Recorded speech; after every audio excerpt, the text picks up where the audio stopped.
तो आदाब, नमस्कार, गुड इवनिंग, सत श्री अकाल। एक बार फिर आप तमाम लोगों का स्वागत है क्राइम तक की कहानी के इस एपिसोड में। उम्मीद है पूरी फैमिली अच्छी होगी, अपना और अपनों का ख्याल रख रही होगी।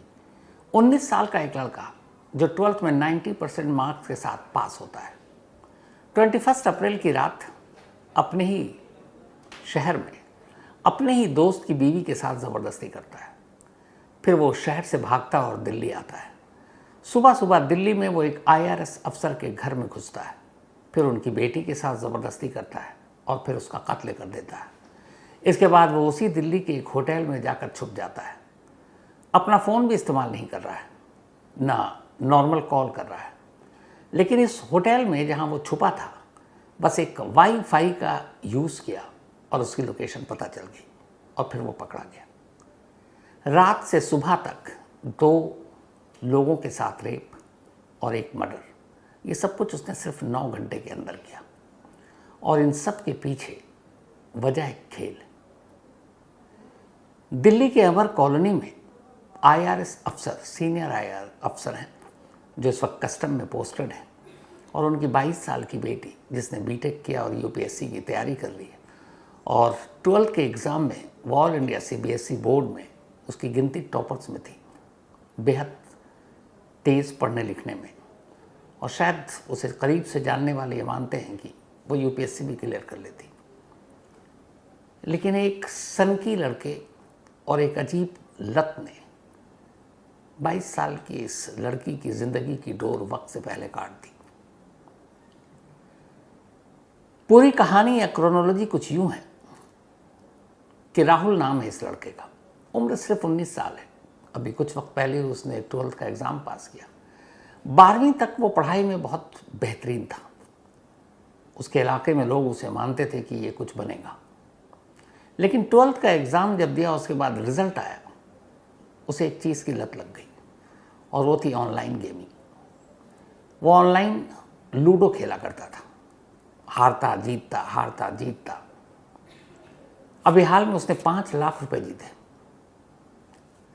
5 लाख रुपए जीतने के बाद अपने एक 2 दोस्त के साथ भी खेलता था। उसका एक दोस्त है विष्णु। विष्णु ने भी उसके साथ ऑनलाइन गेमिंग की, लूडो की, लेकिन विष्णु जीता सिर्फ 90,000 रुपये, 90,000, और राहुल जीत गया 5 लाख। उसने कहा कि तुमने इतना कैसे जीता और मैं कम क्यों? एक काम करो, तुम अच्छा खेल रहे हो तो तुम ये 90,000 लो और तुम मेरी तरफ से लूडो खेलो। राहुल ने कहा ठीक है। अब वो अपने दोस्त के पैसे से लूडो खेल रहा है। नसीब खराब, वो अपने दोस्त के 90,000 हार गया। तब उस दोस्त ने कहा कि भाई मैं तो सोचा था तुम जीतोगे, पैसे वापस करो। उसने कहा कोई बात नहीं, मैं अपने पैसे से खेलता हूँ, जीत कर दूंगा। अब वो खेलता रहा और जो 5 लाख जीते वो भी पूरा हार गया। फिर उसने अपना मोबाइल भी दांव पे लगा लिया, गिरवी किसी को बेच दिया, हार गया। अब ये सब कुछ हो गया। 21 अप्रैल की फिर रात आई। उस रात अलवर में, अलवर के राजगढ़ का रहने वाला है ये राहुल, दिल्ली से बहुत ज़्यादा दूर नहीं है। तो उस रात 21 अप्रैल की रात एक शादी थी उस शहर में, और वहाँ विष्णु को जाना था। मोटरसाइकिल पर विष्णु और राहुल दोनों बैठे हुए जा रहे हैं। शादी के मंडप के करीब पहुंचकर विष्णु ने राहुल से कहा कि तुम एक काम करो, ये मोटरसाइकिल मेरे घर पहुंचा दो, चाबी मेरी वाइफ को दे देना। उसने कहा ठीक है। वो वापस मोटरसाइकिल लेकर विष्णु के घर पहुंचता है। विष्णु की पत्नी अकेली थी। चाबी देने के लिए वो बाहर बुलाता है, फिर जबरन घर में घुसता है और विष्णु की बीवी के साथ ज़बरदस्ती करता है। फिर विष्णु की बीवी का मोबाइल और उसी मोटरसाइकिल पर वो वहाँ से निकल जाता है। उधर विष्णु ने उससे पहले कहा था जो हारे मुझे पैसे लौटाओ, पैसे उसके पास थे नहीं। अब वो क्या करे? उस मोटरसाइकिल से मुंबई दिल्ली एक्सप्रेसवे जो बना है उस पर पहुंचता है। इत्तेफाक से वहाँ एक ओमनी कार गुजर रही थी, ये उसी इलाके की थी, और इस ओमनी कार का इस्तेमाल कई बार एम्बुलेंस के तौर पर लोकल लोग किया करते थे। कोई बीमार हो गया तो अस्पताल तक पहुंचाना। ड्राइवर जानता था, उसने गाड़ी रोकी। उसने कहा मुझे दिल्ली जाना है, दिल्ली छोड़ दो। उसने कहा पैसे लेंगे। उसने कहा ठीक है। 6,000 रुपये में सौदा तय हुआ। अब ओमनी कार का ड्राइवर राहुल को बिठाकर अलवर से दिल्ली लेकर आया। दिल्ली आने के बाद अब वो अमर कॉलोनी से थोड़ा पहले उस गाड़ी से उतर गया। उसने ड्राइवर से कहा तुम रुको, मैं पैसे लेकर आ रहा हूँ। इसका राहुल भाग गया, ड्राइवर को पैसे भी नहीं दिए। ड्राइवर इंतज़ार करता रहा और चला गया ये सोचकर कि कभी तो अलवर में मिलेगा। अब इधर राहुल अमर कॉलोनी से मेन गेट में दाखिल होता है। तब सुबह के 6:28 हुए थे। ये पहली तस्वीर है सीसीटीवी कैमरे की। इसमें आप जब देखेंगे तो ये जो अमर कॉलोनी है उसका मेन गेट है। इस गेट से आईआरएस अफसर के घर की पैदल दूरी थोड़ी लंबी है। तो 6:28 पर यह घड़ी सीसीटीवी कैमरे का जो दिखा रहा है राहुल इस गेट से अंदर दाखिल होता है। इसके बाद 28 के बाद करीब 8 मिनट बीतते हैं, वो पैदल चल रहा है। फिर 6:36 पर एक और सीसीटीवी कैमरा राहुल को कैप्चर करता है। एक कार है, उसके पास एक शख्स खड़ा हुआ, फिर एक दूसरा शख्स आता है जो कुत्ते को टहलाने आया, और तभी बाईं तरफ से वही राहुल, पीली शर्ट, काली पैंट और जूता। ध्यान दीजिएगा, ये पीली शर्ट, काली पैंट और जूते में पहले गेट पर भी यही कपड़ा और इस गेट पर भी, यहाँ पर। तो शायद वो दोनों जो कार के पास खड़े थे राहुल को जानते थे। वजह ये कि राहुल इन्हीं आईआरएस अफसर के घर 1.5 महीने पहले तक नौकरी किया करता था, घरेलू नौकर के तौर पर। और यहाँ अच्छा खासा वो 8 महीना तक काम कर चुका था, लोग जानते थे आसपास के। तो अब इस कैमरे में भी राहुल नजर आता है। इसके बाद इस कैमरे से फिर राहुल गायब, आगे की तस्वीर नहीं है। करीब 46 मिनट के बाद, क्योंकि ये 6:36 की बात है जब राहुल इस कैमरे में दिखाई दिया। इसके बाद 46 मिनट के बाद 7:22 पर एक और सीसीटीवी कैमरे में राहुल दिखाई देता है। कार हैं कई सारे, उसी कार के बीच से राहुल निकल रहा है। ये जो तस्वीर है ये ठीक आईआरएस अफसर के घर के सामने लगे कैमरे की तस्वीर है, और यहाँ से राहुल अब गुजर रहा है। तो 3 तस्वीरों में राहुल कैद हुआ, एक उस कॉलोनी के मेन गेट पर, दूसरा घर के ठीक सामने अपोजिट साइड पर, और तीसरा घर से निकलते हुए। लेकिन पहले की 2 तस्वीर और इस तीसरी तस्वीर में जब वो जा रहा है, 3 फर्क है। पहला, जब राहुल आया यहाँ तो उसने पीली शर्ट, काली पैंट और जूता पहना हुआ था। 2 सीसीटीवी कैमरे में यही है। बट जब वो जा रहा है 7:22 पर, तब आप देखेंगे 3 चीज़ें बदल गई हैं। पीली शर्ट अब भी है, लेकिन राहुल की काली पैंट अब सफ़ेद पैंट में तब्दील हो चुकी है, और जूता गायब है, अब वो स्लीपर यानी चप्पल में है। इसके अलावा अब उसके पीठ पर एक पिट्ठू बैग है जो पहले नहीं था, वो लेकर नहीं आया था।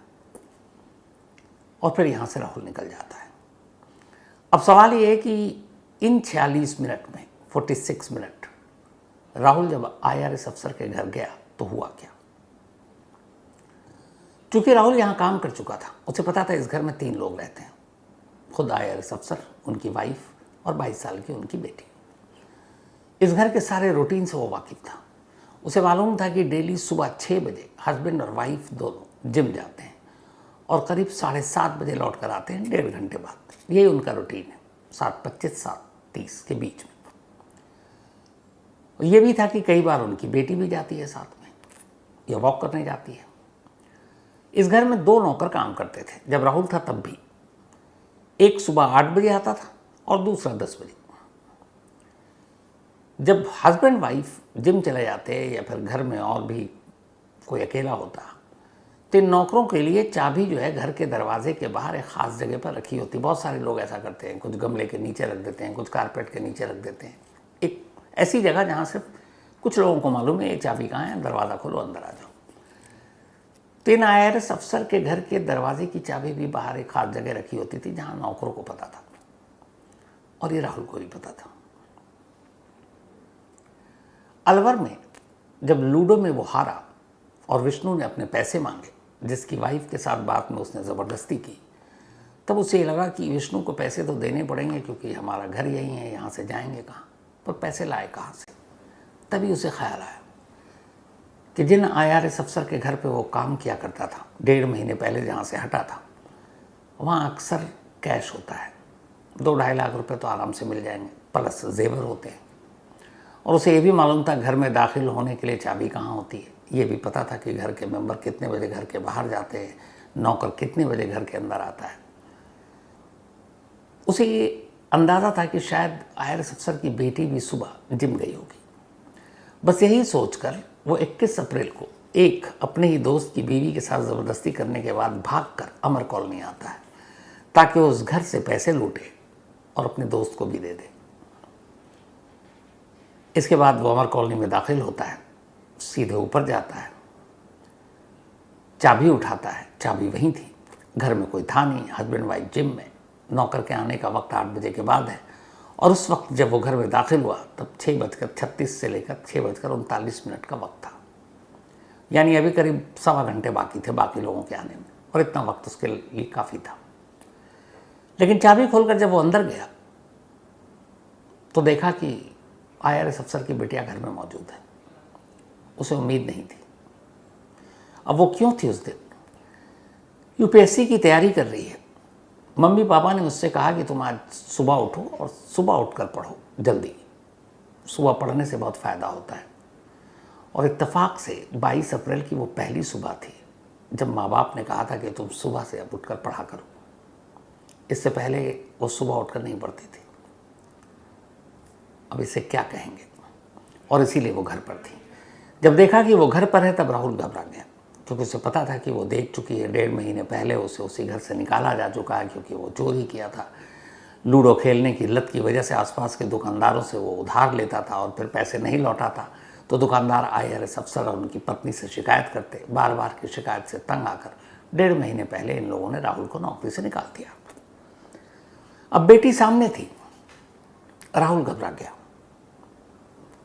कि भांडा फूट जाएगा, वो सबको बता देगी। तभी राहुल ने उसे पकड़ा, उसने खुद को बचाने की कोशिश की और इसके बाद उसने उसके साथ ज़बरदस्ती की। इस दौरान में उस लड़की ने अपने आप को बचाने की तमाम कोशिश की। इसी कोशिश के दौरान राहुल ने कुछ वजनी चीज़ नहीं पड़ा, उसके सर पे मारा पहले। जब वो थोड़ी सी नींद बेहोशी के आलम में थी तब उसके साथ ज़बरदस्ती की और फिर वहीं फ़ोन का चार्जर रखा हुआ था, उसी चार्जिंग वायर से, उस तार से उस लड़की का गला घोंट दिया। गला घोंटने के बाद अब राहुल को पता था कि इस घर में एक लॉकर है और उस लॉकर को खोलने के लिए फिंगरप्रिंट चाहिए होता है, थंब इम्प्रेशन। और इत्तेफाक से उस बेटी का थंब इम्प्रेशन भी उस पर काम करता था, राहुल को पता था। लड़की खून से लथपथ है, लगभग बेहोशी के आलम में है, उसके साथ वो अभी जानवरपना कर चुका है, धीरे धीरे वो मर रही है।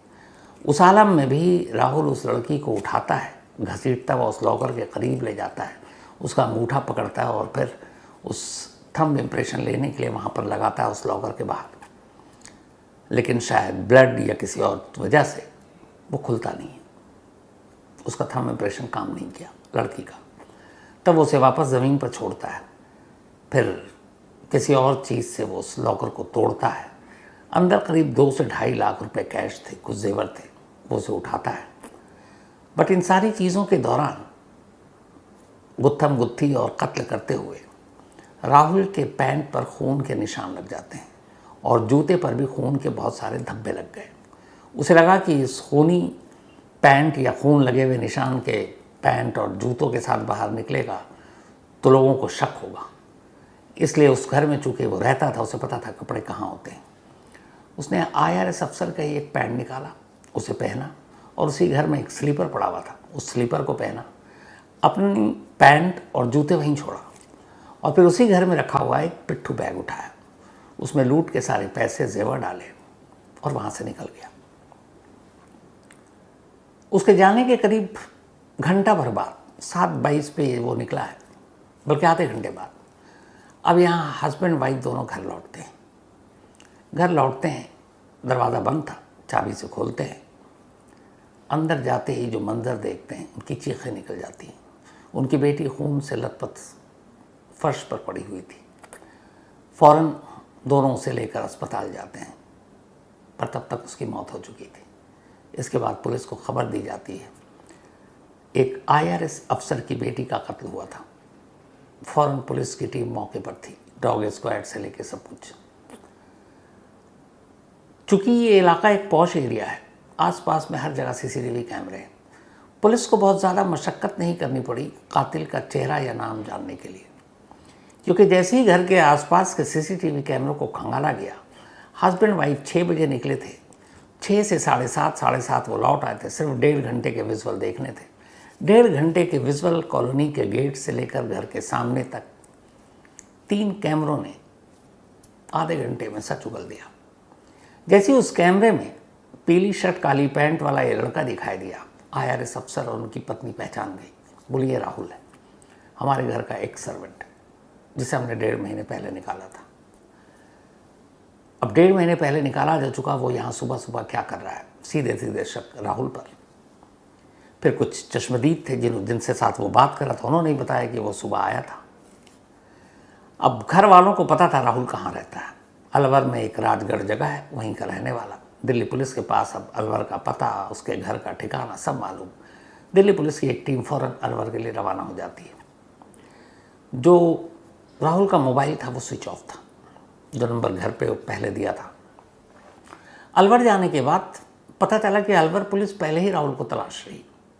क्यों? तो पता चला कि 21 अप्रैल की रात एक कंप्लेंट आई है अलवर पुलिस स्टेशन में कि विष्णु नाम के एक शख्स ने कंप्लेंट दिया है कि उसकी वाइफ के साथ 21 अप्रैल की रात राहुल ने ज़बरदस्ती की। अब घर वालों से पूछताछ होती है, राहुल का कोई मोबाइल जिससे पता चले। तो जब ये पूछताछ हुई तो पता चला कि राहुल पहले ठीक ठाक था, लेकिन ऑनलाइन गेमिंग और लूडो की लत ने उसे बर्बाद कर दिया। वो इतना हार था कि उसने अपने 12th 10th के मार्कशीट, घर के छोटे छोटे सामान, यहाँ तक के मोबाइल सब कुछ बेच डाला। और इसी लत की वजह से अपने दोस्त को पैसे देने के लिए उसे ख्याल आया कि दिल्ली में एक अफसर है जिनके घर वो काम कर चुका और उनके घर पर पैसे हैं, वो चुरा लूँ तो वापस उधार चुका दूँ। फिर पुलिस ने जब पता किया कि 21 अप्रैल की रात को क्या हुआ, तो फिर एक छोटी सी जानकारी मिली। पता चला कि राहुल ने जिस अपनी दोस्त की पत्नी के साथ ज़बरदस्ती की थी, उसका मोबाइल भी अपने साथ ले गया था। अब उस नंबर को पुलिस ने पता किया, पता चला कि नंबर तो बंद है पर मोबाइल वही था। इस दौरान अब पुलिस तलाश करती रही दिल्ली के सैकड़ों जगहों के सीसीटीवी कैमरे की, अमर कॉलोनी से निकलकर किन किन रूटों से जा सकता है। कोई फ़ायदा नहीं हुआ। तभी पूछताछ के दौरान पुलिस को पता चला कि राहुल का एक कज़न गुरुग्राम में रहता है, वहीं नौकरी करता है। पुलिस को लगा कि राहुल अलवर तो जाएगा नहीं क्योंकि वहाँ पुलिस ढूंढ रही है, तो हो सकता है गुरुग्राम में छुपा हो। अब गुरुग्राम के उस दोस्त का नंबर लिया राहुल के घर वालों से। जब उस नंबर को लिया, उसको ट्रैक पे लगाया तो पता चला, सर्विलांस पर लगाने के बाद, कि उस नंबर पर 22 अप्रैल की सुबह 9 बजे से 3-4 बजे दोपहर तक एक कॉल, इंटरनेट कॉलिंग हो रही है और नंबर से कॉल आ रहा है। पुलिस की एक टीम गुरुग्राम जाती है, राहुल के कज़न से पूछताछ करती है। वो पूछती है ये कॉल कौन कर रहा है तुम्हें, तब वो बताता है कि ये राहुल का कॉल था। अब सवाल ये था कि नंबर के ज़रिए लोकेशन पता नहीं चल रहा है और वो कॉल सिर्फ वाईफाई के कनेक्शन से ही कर रहा था। अब पुलिस ने उस नंबर पे भी सर्विलांस लगाया कि किसी तरह से इसका लोकेशन पता चले इसकी। देर शाम अचानक पुलिस को पता चला कि राहुल एक होटल के वाईफाई से कॉल कर रहा है। ये होटल दिल्ली के द्वारका इलाके में था, द्वारका एयरपोर्ट के करीब है। जैसे ही पता चला, पुलिस की एक टीम पहुंचती है द्वारका, उस होटल के कमरे में पहुंचती है। राहुल वहाँ मौजूद था। पुलिस उसे दबोच लेती है। असल में राहुल उस होटल से, होटल के ही वाईफाई का इस्तेमाल कर कॉल कर रहा था और इस तरह पुलिस उसे पकड़ कर ले आती है। आज उसे कोर्ट में पेश किया गया। 4 दिन की पुलिस रिमांड मिली है। उसे क्राइम सीन पर ले जाया जाएगा, इसके बाद अलवर ले जाया जाएगा। यहाँ से बचेगा तो अलवर पुलिस अलग उसको इन्वेस्टिगेट और इंट्रोगेट करेगी, क्योंकि वहाँ पे भी एक रेप का मुकदमा दर्ज है।